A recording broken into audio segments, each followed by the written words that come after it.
The senator from Rhode Island. Thank you, Mr. President. I ask unanimous consent to speak for up to 20 minutes as if in morning business. Without objection. Thank you. I'm here for my 132nd time to wake up speech. We are now back from recess, and while we were away, one little thing and three really big things happened. The little thing has to do with the so-called war on coal, which we have heard so much nonsense about in this chamber. There was this article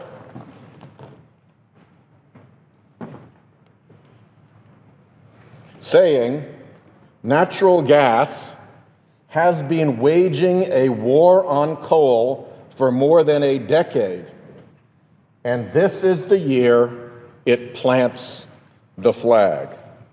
Natural gas has been waging a war on coal.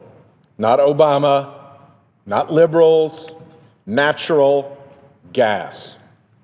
The article predicts a resulting, quote, wave, close quote, of coal plant retirements. Who wrote this? Some green lefty publication? Actually, was the Wall Street Journal's news department. So, as coal companies go bankrupt left and right, there's the coal story. Natural gas has been waging the war on coal for more than a decade. Spinning this against the president has been easy politics, but false. And that false political strategy has left coal country with what? Nothing. A carbon fee could produce revenues that could pour wealth into coal country. But no, what they got instead was someone to blame. Someone to blame wrongly. Great job. Now, to the three big things that happened during our recess. One, a group of really distinguished scientists, led by legendary climate scientist Dr. James Hansen, warned us that this climate change thing is likely to be a lot worse than we thought. Their sweeping synthesis, which underwent an involved and public peer review process, suggests the possibility of greater sea level rise in this century than forecast. It suggests worse, even epic storms, and it posits, and I'll quote them, losing functionality of all coastal cities. How about that for a phrase? And as they go on to conclude, obviously, the economic and social cost of losing functionality of all coastal cities is practically incalculable, end quote. That was one. Two was the Great Barrier Reef, a wonder of the world, hit by the worst coral bleaching ever measured. For those of you who don't know, uplanders who may not understand what coral bleaching is, it's like cardiac arrest for coral. You're not necessarily dead yet, but there's a really good chance you will be, and for sure you are in serious trouble and you'll need time to recover. That's what's happening in the Great Barrier Reef. The third thing is a new study out of UMass and Penn State, which found that the expected loss of Antarctic ice, and I quote, nearly doubles prior estimates of sea level rise. I'm from an ocean state. I'm from Rhode Island, the ocean state. This is consequential, Mr. President. How consequential? Well, here's what one of the authors of the study said, and I'll quote him. You're remapping the way the planet looks from space with those numbers. Not just subtle changes about which neighborhoods are going to be susceptible to storm surge. Remapping the way the planet looks from space. And of course, CO2 levels continue to exceed 400 parts per million against a human history where they were always between 170 and 300 until the industrial era drove it up.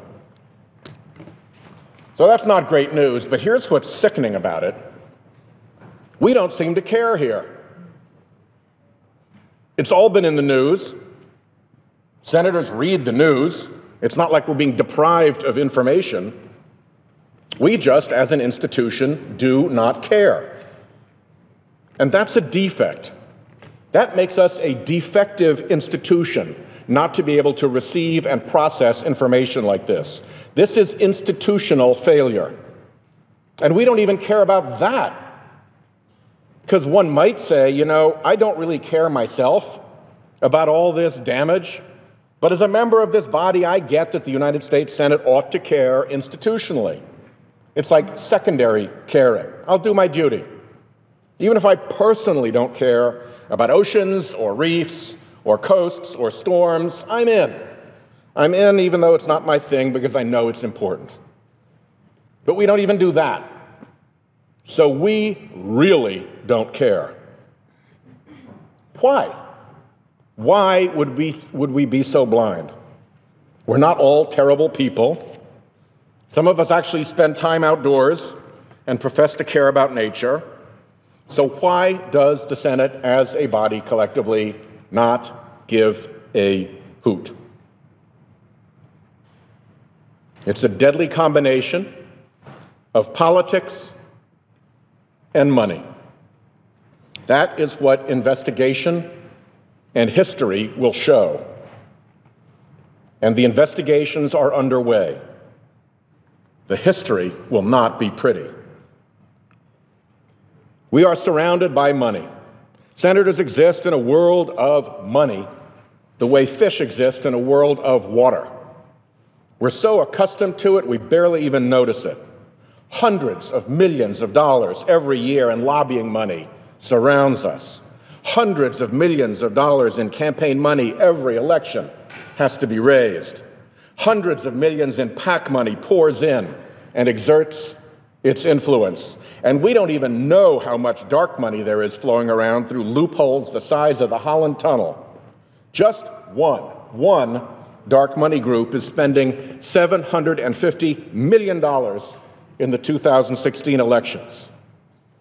It's a disgrace, but it has an effect. The interests that spend hundreds of millions of dollars lobbying us want things. The interests who give hundreds of millions of dollars in campaign money want things. The PACs and the super PACs pointing $750 million in political artillery at us, they want things. Some want ideological things, but most want money. More exactly, they want things we can do that can be turned into money. Licenses, tax breaks, trade advantages, regulations, relief from regulations, you name it. They want it because they can turn it into money. And all of that has a desensitizing effect on our values here. If something can't be monetized, we get trained not to care about it. Values that aren't monetized in the marketplace start to seem weird. Who cares about a reef? What's that weird senator doing talking about a reef? What a silly thing to talk about in our serious world. Now, someone's favorable fat cat tax rate, that's important. Jerking around a perfectly qualified Supreme Court nominee, that's definitely important. But the greatest crisis facing the natural world as we know it, meh. And we go along. We go along with that warped value system. It is a lie. It is a moral lie so big it envelops us, and we acclimate to it. All that money around us slowly anesthetizes our moral and natural senses, and that's how this place becomes Mammon Hall. It's actually even worse than that. It's not just that if you can't cash it in, it doesn't matter around here. It's that big, greedy special interests come here to plunder, and we let them. We let them, we even help them, because we become dependent on their money. Well, I have a proposition. Years ago, one of the Koch brothers, America's biggest polluters, ran for vice president as a Libertarian Party candidate. When he ran, he learned something. He learned the perverse math of third parties in a two-party system. The perverse math of third parties in a two-party system is that you only hurt the ones you love. You hurt the party you're closest to by your third party taking votes away from the party closest to your politics.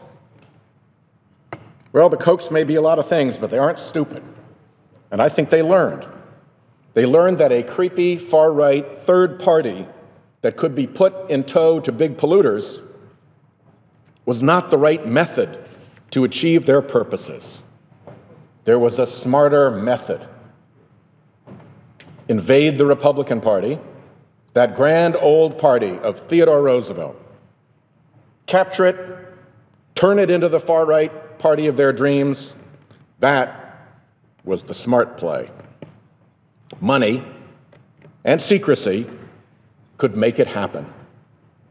And they're pretty close to having done it.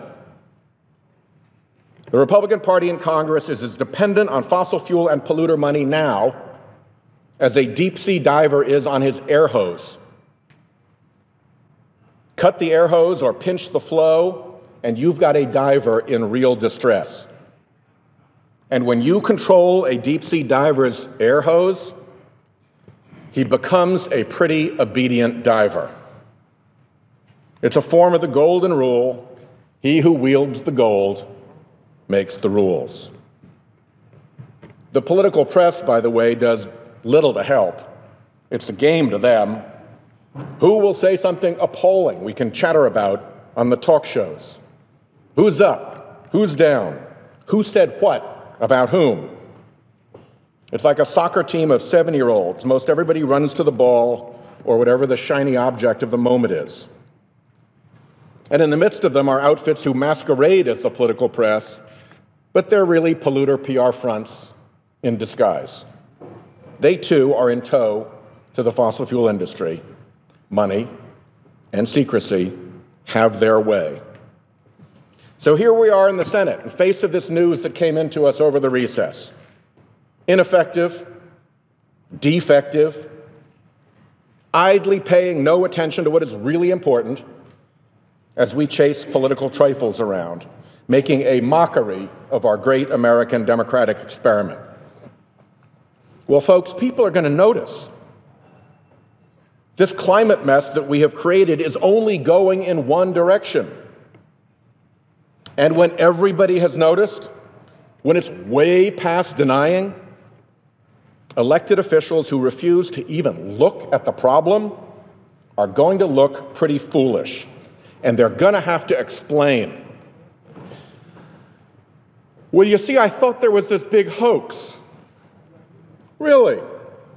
Yes, I thought NASA's scientists and NOAA's scientists were all in on it, along with the U.S. Navy and every national lab we fund.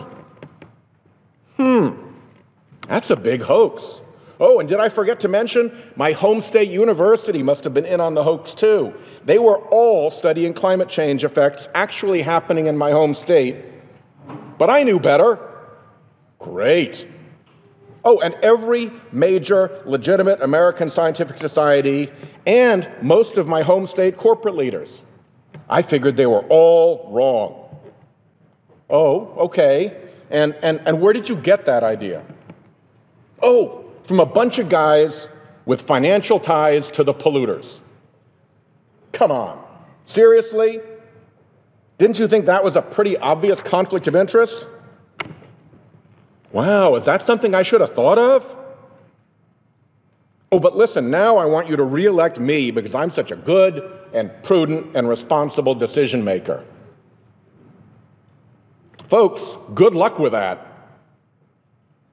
If you think the party's in trouble now, wait until the day of reckoning comes on climate change.